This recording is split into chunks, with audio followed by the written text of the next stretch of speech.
তোরা সব প্রতিবারে পিকনিকে গিয়ে ঝামেলা করিস, তার থেকে মানে এখনই বলে দে কে কি করবি। দেখ ভাই, পিকনিকে যাব ঠিক আছে, কিন্তু সবার আগে গার্লফ্রেন্ডদের নাম্বার ব্লক লিস্ট করতে হবে। কিন্তু শুধু হানি সিংহাটাই গান বাজবে। না না, মাঝে মাঝে বাদশারও গান বাজে। তাহলে বাড়া আমি যাব না, তোরা গান মারা।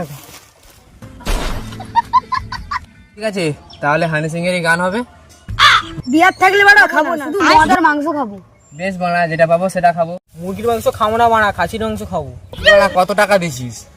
30 টাকা দিচ্ছি। গান মারাস না, মুরগির মাংসই হবে। গান মারা আমি খাবো না, চললাম। লে বস বাড়া, তোর জন্য দুটো ডিম ভেজে দেবো। এ ভাই, আমি কিন্তু পেট ভরে ভাত খাবো। ভাত ফাত হবে না বাড়া, অনলি মদ আর মাংস হবে।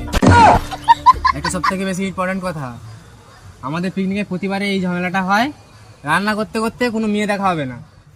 তাহলে তুই তোর পিকনিক গানে ভরালে বেশ আয় বাড়া, রান্না বন্ধ রেখে মেয়ে দেখা হবে।